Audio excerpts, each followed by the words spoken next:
आप देख रहे हैं आज की हलचल। उत्तर प्रदेश के सबसे बड़े दंगल में सूबे की सत्ता पर वापसी के लिए बीएसपी अध्यक्ष मायावती जोर शोर से चुनाव प्रचार कर रही हैं। मायावती की चुनावी रैलियों को जानने के लिए न्यूज 18 इंडिया उनके साथ बुलंदशहर की रैली में मौजूद रहा, जहां मायावती ने सियासी अंदाज में अपने राजनीतिक विरोधियों पर हमला बोला। उत्तर प्रदेश का किला फतह करने के लिए समाजवादी पार्टी ने कांग्रेस के साथ गठबंधन किया, तो बीजेपी भी अपने सहयोगी दलों के साथ एनडीए के बैनर तले मिलकर चुनाव लड़ रही है। लेकिन एक राजनीतिक शख्सियत ऐसी भी है जिसने किसी के साथ कोई गठबंधन नहीं किया। जी हां, बात हम मायावती की कर रहे हैं, बहुजन समाज पार्टी की राष्ट्रीय अध्यक्ष की।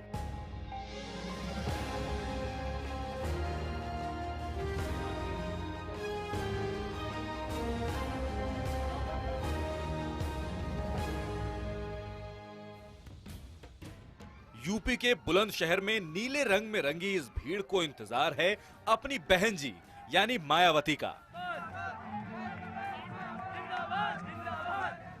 एक तरफ तो उनको सुनने के लिए लोगों का हुजूम मैदान की तरफ बढ़ रहा है, वहीं दूसरी तरफ मैदान में पहले से मौजूद मतदाता और समर्थकों की बेसब्री साफ दिख रही है। इंतजार लंबा हो चला है, इसलिए कुछ महिलाएं मनोरंजन का तरीका भी ढूंढ लेती हैं। मायावती के लिए तैयार मंच से बज रहे गाने पर एक महिला थिरकना शुरू कर देती है। गाने पर महिला को झूमते देख झुंड में बैठे बच्चे भी उसकी नकल उतारने लगते हैं।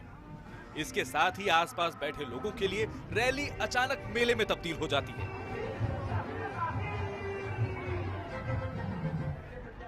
फिर आसमान में अचानक गड़गड़ाहट सुनाई देती है। दूर से एक हेलीकॉप्टर करीब आता दिखता है, जिसके बाद मैदान में बैठे बीएसपी समर्थक उत्साहित हो जाते हैं। कुछ पलों के बाद मायावती का उड़न खटोला बुलंदशहर की जमीन को छूता है। काफी कवायद के बाद लोगों को मायावती तेज कदमों से मंच की सीढ़ियां चढ़ती दिखती हैं। मंच पर पहुंचने के बाद जब मायावती की नजर मैदान पर पड़ती है तो उनके चेहरे पर मुस्कुराहट तैर जाती है।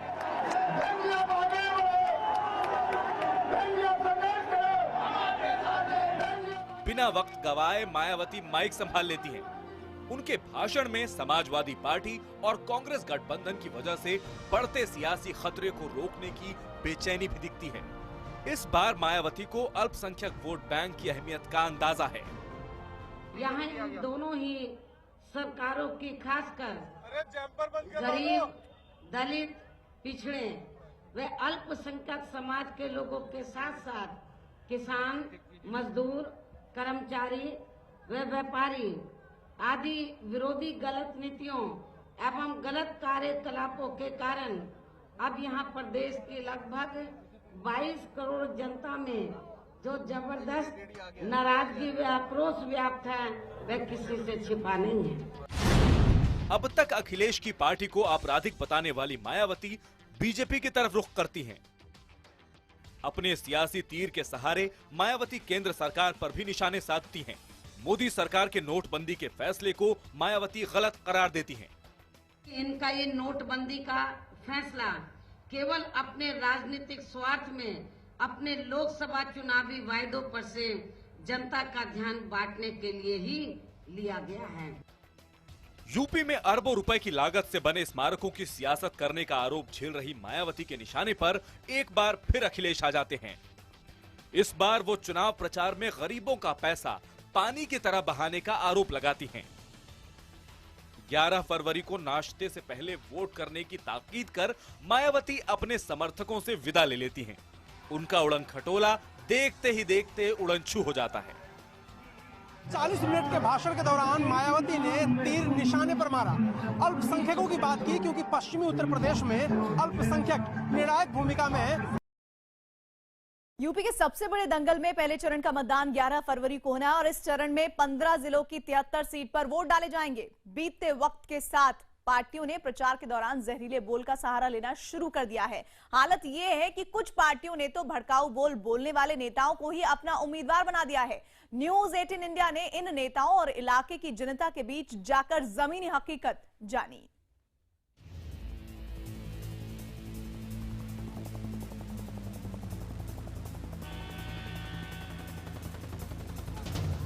आसमान से उतरता उड़न खटोला और नीचे बेतहाशा भागती जनता। गाजियाबाद के धौलाना इलाके के लोगों को जब पता चला कि उड़न खटोले में योगी आदित्यनाथ हैं, तो वो खेतों में दौड़ पड़े। हेलीपैड तक सबसे पहले पहुंचने की होड़ सी लग गई। योगी कोई छोटे मोटे नेता नहीं हैं, बीजेपी के स्टार प्रचारक हैं और यहाँ वो बीजेपी उम्मीदवार रमेश चंद्र तोमर के समर्थन में जनसभा के लिए आए हैं।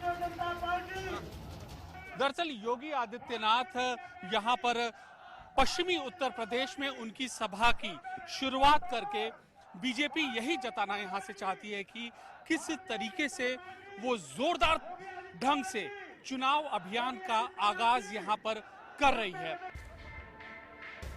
बीजेपी के झंडे को न सिर्फ हवा में लहराना है, बल्कि विजय पताके में बदलना है। इसलिए योगी को मंच पर पाकर रमेश चंद्र तोमर भी गदगद हैं।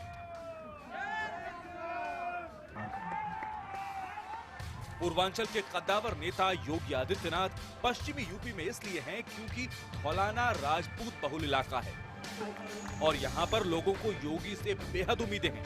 हमें उम्मीद है कि जो उन्होंने घोषणाएं करी है भारतीय जनता पार्टी ने, उस पर भारतीय जनता पार्टी खरी उतरेगी। बहुत ही अच्छे नेता के रूप में है, वो सभी के लिए सबको बराबर मानते हैं, चाहे युवा हो चाहे बुजुर्ग हो। 19 जनवरी 1990 कश्मीर में कश्मीरी पंडितों को व्यापक पलायन। राजनीति का सीधा सा फलसफा है, नेता मौका देखकर चौका मारते हैं। जिस तरह के इलाके में जाते हैं उसी जरूरत के हिसाब से बोली बोलते हैं। विकास के नाम पर वोट मांगने आए आदित्यनाथ ने धर्म और जाति का जिक्र छेड़ दिया। वजह साफ सी है, धौलाना विधानसभा सीट से कुछ ही दूर पर डासना और मसूरी जैसे मुस्लिम बहुल इलाके हैं। कहीं ऐसी स्थिति तो नहीं कि आने वाले समय में हमें ये सुनना पड़े कि पश्चिमी उत्तर प्रदेश का हिंदू भी विस्थापित हो गया, शरणार्थी शिविरों में रह रहा है और उसकी झलक केराना में, कंधाला में, आसपास के उन कस्बों में, विभिन्न गांवों में देखने को मिल रही है। 25 जनवरी को जब जाहिर है मौसम चुनावी है तो धर्म और जाति का नाम लेकर वोट मांगने की परंपरा फिर जिंदा होगी। गुरुजी एमपी कम कहते हैं। 4 बार के सांसद रमेश चंद्र तोमर ने धर्म के नाम पर वोटरों को अपने पक्ष में करने की कोशिश की, लेकिन 3 जगह फट गए थे। ठीक है, जिस तरह का गुंडागर्दी का वातावरण है उनके द्वारा किया जा रहा है, लोग दुखी हैं। हमने कहा कि धौलाना को हम मौलाना नहीं बनने देंगे। आप इंटेंसिटी जानते हैं इस बयान की? आपने ये कहा कि 1.5 लाख बनाम 2.5 लाख माइनॉरिटी को आप इशारा कर रहे हैं। जब वो इस बात को चर्चा करते हैं, जगह जगह चर्चा करते हैं, तो मैं राजनीति कर रहा हूँ।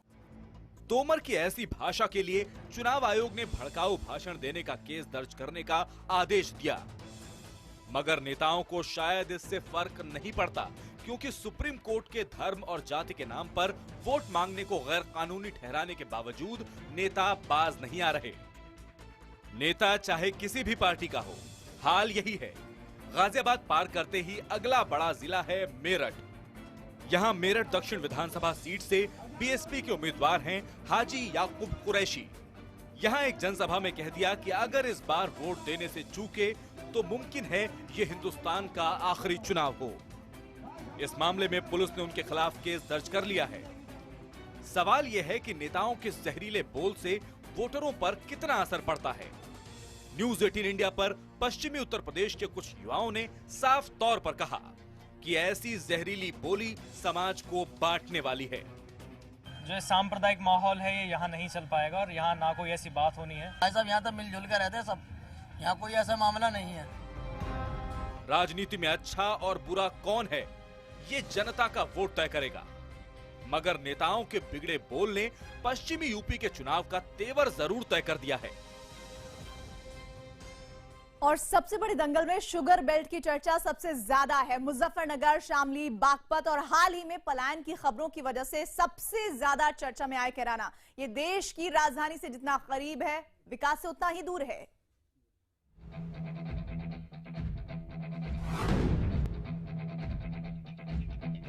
पचास हजार वोट मुसलमान मिलेगा। यहाँ गिनती हो रही है कि कितने मुसलमान मतदाता साथ हैं। शुरुआत 10,000 से हुई और ये बोली 50,000 तक गई। ये छोटे चौधरी यानी अजीत सिंह के बेटे और राष्ट्रीय लोकदल के महासचिव जयंत चौधरी की चुनाव रैली है। एसपी और कांग्रेस ने जब भाव नहीं दिया तो अकेले चुनावी समंदर में कूद चुके हैं। जयंत चौधरी लोकसभा चुनाव के दौरान गंवाई अपनी जमीन को फिर से तलाश रहे हैं। हमारे लोग उत्साहित हैं, हमारी आइडियोलॉजी को पहचानते हैं और किसी पार्टी ने पिछले 5 साल में मेहनत नहीं की। जितने धरना प्रदर्शन हमने किए, मुद्दों को उठाया, हमारे इसी जिले में मैं सड़क बनाने के लिए हमने पदयात्रा की।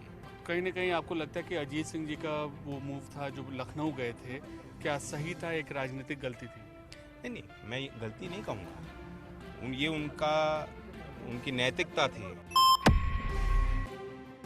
बीएसपी और बीजेपी के इस मजबूत गढ़ को तोड़ने के लिए समाजवादी पार्टी दिन रात एक कर चुकी है। सीएम अखिलेश ने एक ही दिन में खतौली, बुढ़ाना, मुजफ्फरनगर, कैराना, बागपत और हापुड़ में मैराथन रैली की। इस दौरान अखिलेश ने पलायन के मामले को सीधे प्रधानमंत्री से जोड़ा। पूरे उत्तर प्रदेश की जनता जागरूक है, इस बार इनके धोखे में नहीं आएंगे। जो बात पलायन की कर रहे हैं, सवाल उनसे भी पूछा जा सकता है, भाई आप भी पलायन करके उत्तर प्रदेश में आए। कैराना से सटी थाना भवन सीट पर बीजेपी उम्मीदवार और मौजूदा विधायक सुरेश राणा चुनाव आते ही चर्चित चेहरा बन जाते हैं। चुनाव प्रचार की शुरुआत के साथ ही भड़काऊ भाषण के 2 मामले इन पर दर्ज हो चुके हैं, लेकिन अभी भी न सिर्फ अपने बयान पर कायम हैं, बल्कि चुनाव आयोग को भी अपना पक्ष बताने के लिए तैयार हैं। जिस प्रकार कश्मीर से भी लोगों का बड़ी मात्रा में पलायन हुआ था, अत्याचार के कारण, अराजकता के कारण, गुंडई के कारण, कहीं ना कहीं वही वातावरण कैराना के अंदर भी है। और जिस तरह गुंडई के कारण यहाँ से लोगों का पलायन हुआ है, तो चिंता का विषय तो है। थाना भवन से सुरेश राणा, मुजफ्फरनगर के निर्दलीय प्रत्याशी कादिर राणा या फिर सरधना से बीजेपी प्रत्याशी संगीत सोम, चुनाव प्रचार का इनका तरीका एक ही है। Amit Pandey, Kairana, news 18 India. और पश्चिमी यूपी में ध्रुवीकरण की राजनीति के बीच असली मुद्दे दबे हुए हैं। किसने क्या किया, इस पर चर्चा नहीं हो रही है। किसने क्या कहा है, ये वायरल जरूर हो रहा है। चीनी की मिठास की कद्र नहीं है और जहरीले बोल वाले चर्चा में हैं। ये मुजफ्फरनगर का तावली इलाका है। नोटबंदी खत्म हुए 2 महीने से ज्यादा बीत चुके हैं, लेकिन बैंक के सामने कतार ज्यों की त्यों। ये नजारा तब है जबकि सरकार ने एटीएम से पैसे निकालने की लिमिट 10,000 से बढ़ाकर 24,000 कर दी है। अगर अभी भी दिक्कतें हैं तो गुस्सा भी आएगा। ऐसी लंबी कतारें बैंक के सामने बदस्तूर जारी हैं। कुछ लोग हैं यहाँ पर, हम इनसे पूछते हैं। 8-10 दिन हो गए लेन में लगे हुए, कोई पैसा नहीं मिल पा रहा, बहुत परेशान है। तावली इलाके की पहचान है यहाँ के गन्ने की मिठास, लेकिन राजनीतिक मौसम में गन्ने और गुड़ से ज्यादा चर्चा यूपी के सबसे बड़े दंगल की हो रही है। ओमपाल जी, 11 तारीख को चुनाव है। ठीक है जी। क्या है, क्या मन बना है? वो वोट देंगे जी, और क्या है। कहाँ? मैं इसको देंगे भाजपा के। हम लोग, आप बताइए। हम जी आसी जो है जी, सब कुछ अखिलेश का है। सत्ताधारी दल के प्रत्याशी ध्रुवीकरण की बात कैमरे पर नहीं स्वीकारना चाहते। थाना भवन से सपा प्रत्याशी सुधीर पवार विकास के नाम पर वोट मांगने का दावा कर रहे हैं। प्रोफेसर की चुनौती छोड़कर चुनावी दंगल में उतरे सुधीर अपना एजेंडा भी तय कर चुके हैं। सबसे पहले तो यहाँ से सांप्रदायिकता की जो नफरत है उसे खत्म करना है। दूसरा, जो ये इलाका पिछले कई दशकों से विकास से महरूम है, वो विकास यहाँ पे उतार के लाना है। चुनावी मौसम में नेता डाल डाल हैं तो जनता पात पात। कुछ तो कैमरे पर अपनी बात कह देते हैं, लेकिन ज्यादातर लोग अपने पत्ते चुनाव के दिन ही खोलेंगे। और उत्तर प्रदेश में 11 फरवरी को पहले चरण का मतदान होना है। पहला चरण के लगभग जो 836 उम्मीदवार हैं उनमें से 302 करोड़पति हैं। एसोसिएशन फॉर डेमोक्रेटिक रिफॉर्म्स की एक रिपोर्ट के मुताबिक आपको कुछ आंकड़े पेश करना चाहते हैं। बीएसपी के 73 में से 66 उम्मीदवार करोड़पति है। बीजेपी के 73 में से 61 प्रत्याशी करोड़पति है। वहीं एसपी के 51 में से 40 उम्मीदवार करोड़पति हैं। कांग्रेस के 24 में से 18 उम्मीदवार करोड़पति है। राष्ट्रीय लोकदल भी 57 में से 41 प्रत्याशी ऐसे मौजूद हैं जो कि करोड़पति है। हालांकि निर्दलीयों की बात आती है तो करोड़पति उम्मीदवारों की संख्या कम है। 293 निर्दलीय उम्मीदवारों में से सिर्फ 43 प्रत्याशी ही करोड़पति हैं।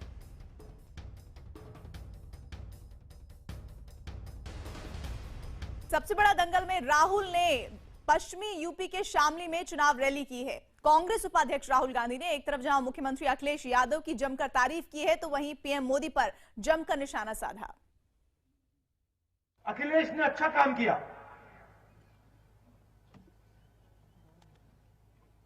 गठबंधन के साथ और अच्छा काम होने वाला है और तेजी से काम होने वाला है। किन चीजों पे हम फोकस करेंगे, हमारा लक्ष्य क्या होगा? सबसे पहला लक्ष्य उत्तर प्रदेश में उत्तर प्रदेश के युवाओं को रोजगार देने का काम यह सरकार करेगी। जो किसान दिल्ली सरकार की ओर देखता है, मोदी जी की ओर देखता है, मोदी जी से सवाल पूछता है मेरी मदद आप कब करोगे, और मोदी जी उनको एक सेकंड अपना समय नहीं देते। नरेंद्र मोदी जी ने 1,10,000 करोड़ रुपया 50 परिवारों का माफ किया है, मगर किसान के लिए वो 1 रुपया कर्जा माफ नहीं कर सकते। और इधर यूपी के दंगल में मुलायम सिंह ने फिर एक दांव खेल दिया है अपने बेटे और मुख्यमंत्री अखिलेश यादव के लिए। उन्होंने कल से प्रचार शुरू करने का ऐलान किया है। मुलायम ने तो ये भी कह दिया है कि वो शिवपाल को भी मना लेंगे। अखिलेश यादव दोबारा सीएम बनेंगे लगता है? बिल्कुल बनेंगे, तो डिक्लेयर कर दिया, वो तो पार्टी ने फैसला करके डिक्लेयर भी कर दिया। अब क्यों शिवपाल यादव कैसे बनाएगा? जो हमसे बात नहीं होगी, पार्टी से बात नहीं होगी, अब किसी तक गुस्से में कहेगा। अच्छा, आपको लगता है होता है अपवाद, जब किसी का होता तो जाता। लेकिन आपको लगता है सबको इकट्ठा कर लेंगे नेताजी? आप पूरे परिवार को एक बार फिर इकट्ठा कर लेंगे? परिवार में कहाँ मतभेद है? नेताजी इतना एक बार क्लियर कर दीजिए, आप समाजवादी पार्टी का और कांग्रेस का प्रचार करेंगे? गठबंधन है तो प्रचार तो करें। अब वो ठीक है, कर लिया तो अब पीछे की बात भुला दी आपने? हाँ। और अब आप बिल्कुल साथ हैं अखिलेश यादव जी के? अखिलेश यादव कब साथ नहीं थे, हमें आश्चर्य होता है। मुलायम सिंह यादव इन दिनों कब बयान अपना बदल दे कोई कुछ नहीं कह सकता है। अब देखते रहिए न्यूज़ 18 इंडिया।